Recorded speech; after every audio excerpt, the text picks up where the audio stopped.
Hello दोस्तों, स्वागत है आपका हमारे राज गुरुकुल एकेडमी पे। जैसा कि इसके पहले हम लोग देख चुके हैं भारतीय संविधान के भाग के बारे में। आज पढ़ने वाले हम लोग भारतीय संविधान की अनुसूचियों को। आइए सबसे पहले देखते हैं भारत की अनुसूची में क्या है। आइए देखते हैं। हमारे भारतीय संविधान में मूलतः जब हमारा संविधान तैयार हुआ था तो उसमें 8 अनुसूचियाँ थी, लेकिन इस समय वर्तमान में संशोधन होते हुए इस समय 12 अनुसूचियाँ हो चुकी हैं। आइए हम लोग एक एक करके अपने अनुसूचियों को पढ़ते हैं। पहली अनुसूची हमारी है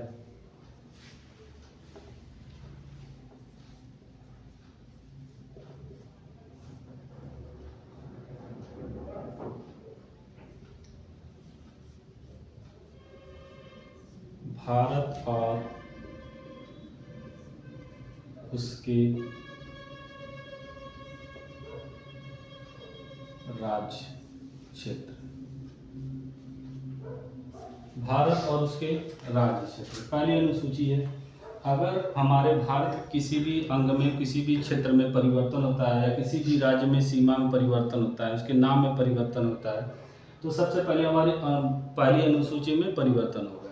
जैसा कि इसके पहले 2019 अगस्त 2019 से पहले हमारे भारतीय संविधान में 29 राज्य और 8 केंद्र शासित राज्य थे, लेकिन तो अगस्त 2019 में हमारा जो जम्मू कश्मीर राज्य था उसको राज्य के दर्जा से हटा करके उसको केंद्र शासित राज्य का दर्जा दे दिया गया। जैसे इसमें वर्तमान समय में हमारे पास 28 राज्य और 8 केंद्र शासित राज्य हैं।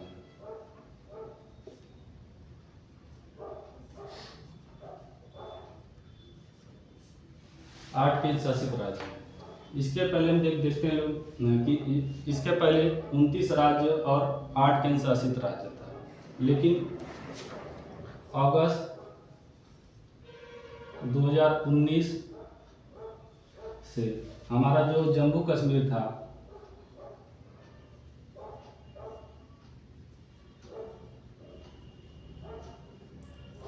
इसको तोड़ के जम्मू कश्मीर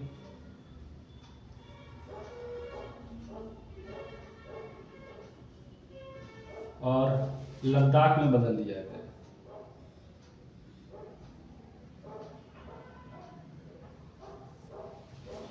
और इसी के बाद हम लोग देखते हैं कि इसके बाद हमारा जो केंद्र शासित राज्य है दादर नागर हवेली और दमन दीव, ये जो जनवरी 2020 में इनको जो है एक केंद्र शासित राज्य बना दिया गया, जो कि ये दोनों अलग अलग क्षेत्र हैं जो कि एक महाराष्ट्र के रीजन में आते हैं।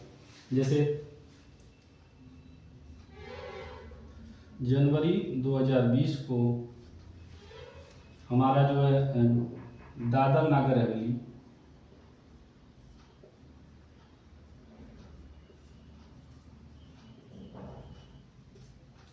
प्लस दमन द्वीप को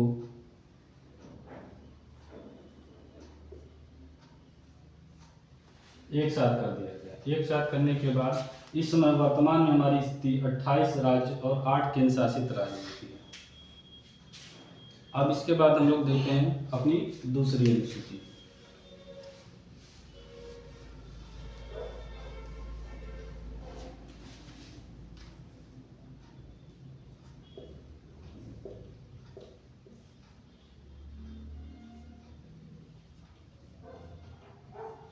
हमारे दूसरी अनुसूची में जितने भी हमारे संवैधानिक पदाधिकारी हैं उनके वेतन की बात की गई है, वेतन और भत्तों की बात की गई है।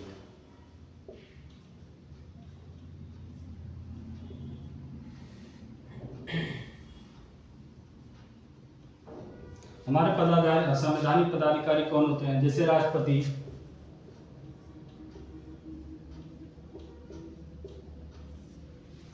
राज्यपाल,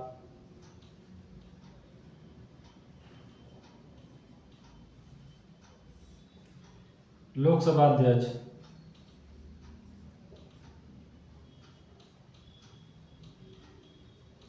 ये हमारे क्या होते हैं? लोकसभा अध्यक्ष हो गया, सीजीआई हो गया, कैग हो गया, ये सब क्या होते हैं? हमारे संवैधानिक पदाधिकारी होते हैं। इनके वेतन और भत्तों की उसमें बात कही जाती है। अब इसी के आगे हम लोग देखते हैं अनुसूची 3 अपनी।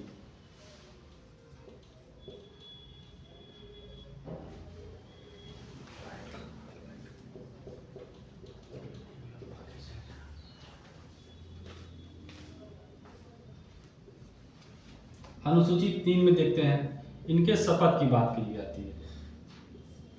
जो हमारे संवैधानिक पदाधिकारी होते हैं उनके शपथ की बात की जाती है। जैसे राष्ट्रपति का शपथ है, हमारे कैग का शपथ है, लोकसभा अध्यक्ष का शपथ है, इनके शपथ की बात की जाती है।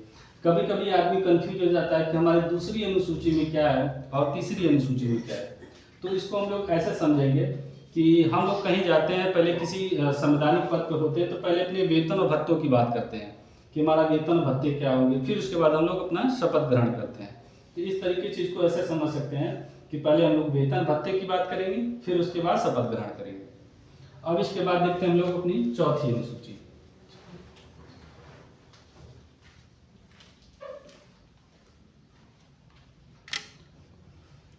हमारी चौथी अनुसूची में है जो राज्यसभा है उनके सीटों का आवंटन किया गया। प्रत्येक राज्य से हमारी जो सीटें हैं उनका आवंटन किया गया कि किस राज्य से हमारी कितनी सीटें होंगी, उनका आवंटन किया गया है। तो हमारे राज्यसभा सीटों का आवंटन कि किस राज्य से, ये कोई जरूरी नहीं कि वो सिर्फ राज्य होंगे, वो केंद्र शासित राज्य होंगे। जहाँ जहाँ पे विधानसभाएं हमारी होंगी, चाहे वो राज्य हो चाहे केंद्र शासित राज्य हो, वहाँ पे हमारे राज्यसभा सीटों का आवंटन किया जाएगा। अब इसके बाद देखते हैं हम लोग अपनी पांचवी अनुसूची।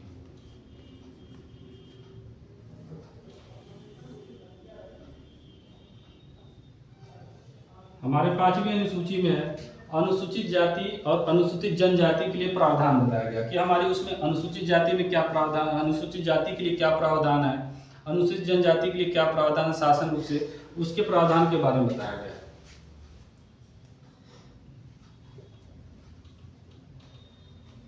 अनुसूचित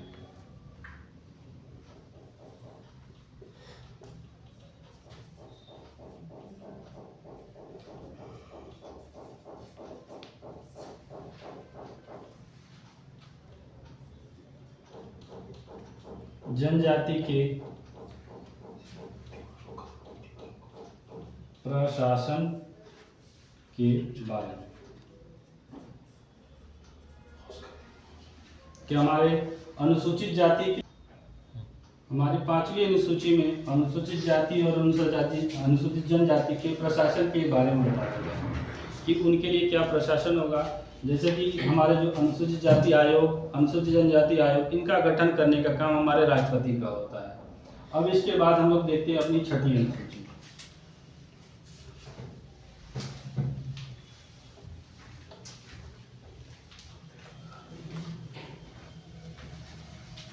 हमारी छठी अनुसूची है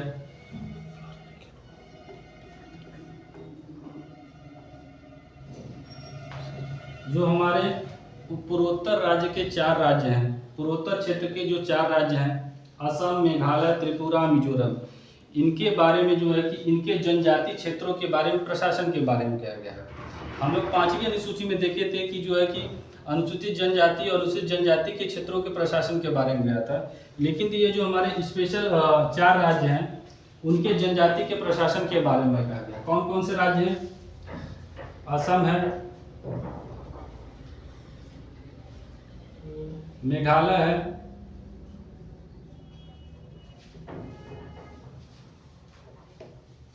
त्रिपुरा है और मिजोरम है।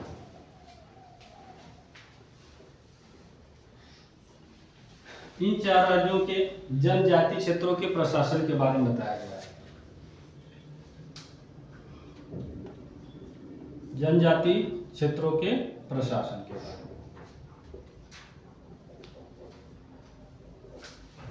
अब इसके प्रकार, अब आगे हम देखते हैं हम लोग 7वीं अनुसूची। हमारे 7वीं अनुसूची में क्या है?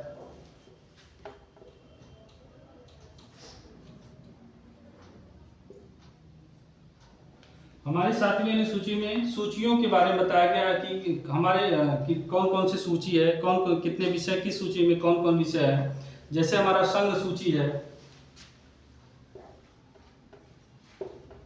संघ सूची हमारा है, संघ सूची के बाद राज्य सूची है, राज्य सूची के बाद समवर्ती सूची है।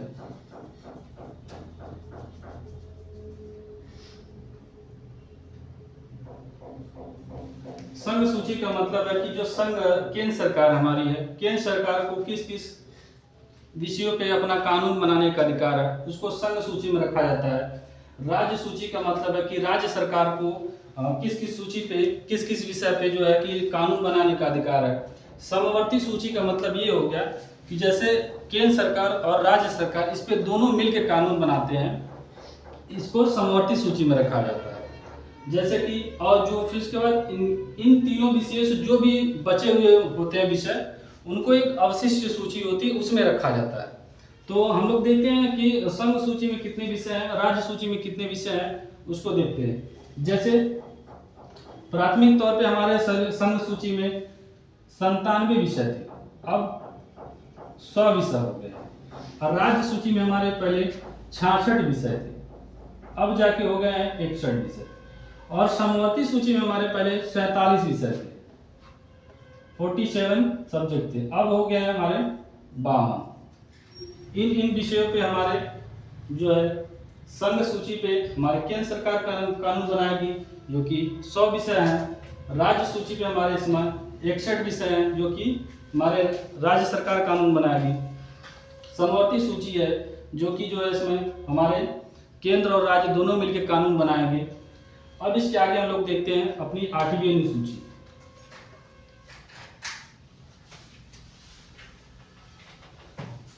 हमारी 8वीं अनुसूची है भाषा।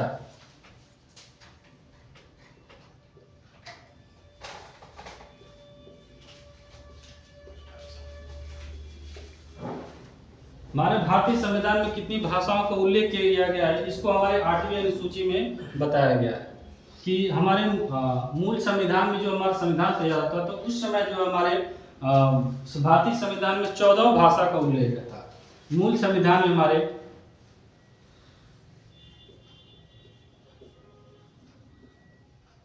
मूल संविधान में हमारी 14 भाषाओं का उल्लेख था, लेकिन इस बार वर्तमान समय में हमारे संविधान संशोधन होते हुए भी इस बार 22 भाषाओं का उल्लेख हो चुका है। आइए अब देखते हैं कि किस भाषा को कब कब जोड़ा गया था, किस किस संविधान संशोधन से देखते हैं। जैसे कि हमारा जो 21वां संविधान संशोधन से 21वें संविधान संशोधन 1969 में इसमें सिंधी भाषा को जोड़ा गया था। और इसके बाद 71वां संविधान संशोधन था हुआ, उसमें जो है कि इसको ये संविधान संशोधन 192 में हुआ था, 1992 में। इसमें क्या क्या का था, कोंकणी था,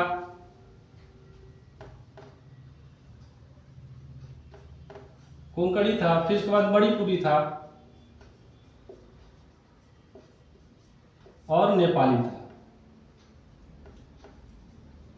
इन 3 भाषाओं को 71वें संविधान संशोधन 1992 में जोड़ा गया। अब इसके बाद हम लोग देखते हैं कि 52वां संविधान संशोधन होता है। 52वां संविधान संशोधन होता है 2003 में। 52वां संविधान संशोधन होता है, इसमें जो होता है बोडो, डोंगरी, मैथिली, संथाली को जोड़ा गया। इन 4 भाषाओं को 2003 में 92वें संविधान संशोधन द्वारा जोड़ा गया। अब आइए देखते हैं हमारी 9वीं अनुसूची में क्या है। ये सब अब 8वीं अनुसूची के बाद जितने भी अब अनुसूचियां हैं उसको भारतीय संविधान में संशोधन करके जोड़ा गया है। जैसे हमारी 9वीं अनुसूची में क्या है, भूमि सुधार।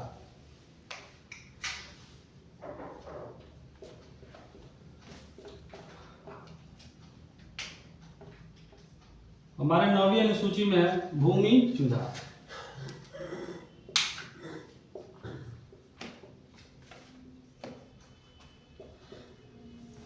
भूमि सुधार इस कानून को क्यों लाना पड़ा? लाने का वजह क्या था कि हमारे देश में जब भारत हमारा आज़ाद हुआ तो उस समय जो है कि अंग्रेजों को, उसके पहले अंग्रेजों का प्रशासन था। अंग्रेजों के प्रशासन होने की वजह से हमारे देश में जमींदारी की व्यवस्था बहुत ज़्यादा बढ़ गई थी। जमींदारी का मतलब है कि एक आदमी के पास अधिकता से, जरूरत से ज़्यादा ज़मीन थी। जो हमारे किसान वर्ग थे उनके पास अपनी खेती करने के लिए भी ज़मीन नहीं थी। इसकी वजह से हमको अपने भूमि सुधार कानून को लाना पड़ा। ये हमारा भूमि सुधार कानून जो है कि पहले संविधान संशोधन, 1वां संविधान संशोधन 1951 में लाया गया। पहला संविधान संशोधन हुआ और इसको 1951 में लाया गया। जब लाया गया तो जो हमारे जमींदारों से बचने के लिए इसमें न्यायिक समीक्षा की बात नहीं की गई थी। फिर उसके बाद जो 1975 के बाद जो कानून बने थे, जो इसमें जोड़े गए थे, 2007 के बाद सुप्रीम कोर्ट ने न्यायिक समीक्षा की बात कही। अब देखते हैं हम लोग 10वीं अनुसूची।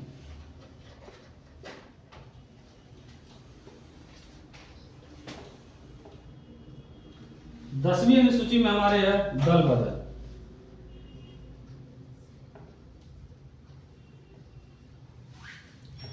दसवीं अनुसूची हमारी दल बदल जो है कि 52वां संविधान संशोधन,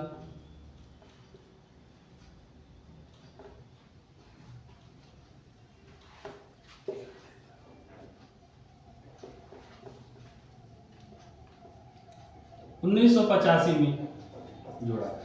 इसका लाने का कारण ये था, इसको लाने के लिए सबसे मेन कारण था कि जो हमारे विधायक या सांसद थे, किसी एक पार्टी में होने के बावजूद वो दूसरे अपने दल को किसी प्रलोभन की वजह से अपने दल को परिवर्तित कर देते थे और जिससे सरकार गिर जाती थी। इसकी वजह से एक स्थायी सरकार को चलाने के लिए ऐसा हमें कानून लाना पड़ा, जिससे कि हमारी एक सरकार अस्थायी रूप से किसी भी काम कर सके और किसी भी प्रलोभन का कोई हमारा शिकार न हो पाए। और अगर दल बदल अगर वो पाए जाते हैं तो उनकी सदस्यता अयोग्यता घोषित की जाएगी।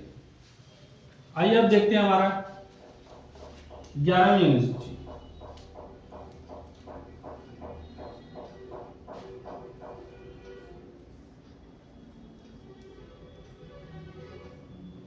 हमारे 11वीं अनुसूची में क्या है? पंचायतें। जैसा कि इसका उल्लेख अनुच्छेद 40 में भी किया गया है कि पंचायतें, इसको 73वां संविधान संशोधन करके 11वीं अनुसूची को जोड़ा गया था। 73वां संविधान संशोधन करके 1992-93 में जोड़ा गया था। पंचायतों के अंतर्गत हमारे 29 कार्य क्षेत्र आते हैं।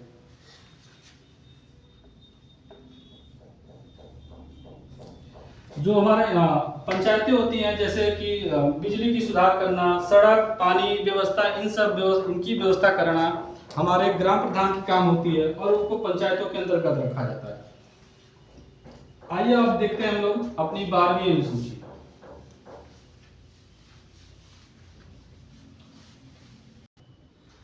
हमारी 12वीं अनुसूची है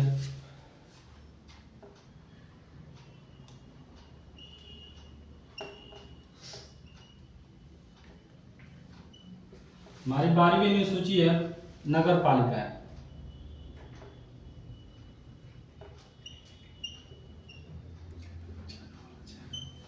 नगर पालिकाएं हमारे 74वां संविधान संशोधन,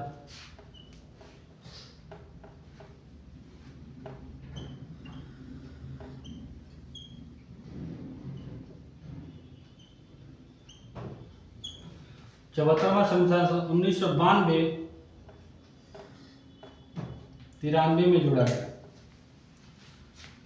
इसके साथ हमारी अब 12वीं अनुसूची को खत्म होती है और इसके बाद हम लोग अपने नेक्स्ट वीडियो को देखेंगे। और ये हमारा वीडियो अच्छा लगा तो इसको लाइक और सब्सक्राइब जरूर करें। धन्यवाद।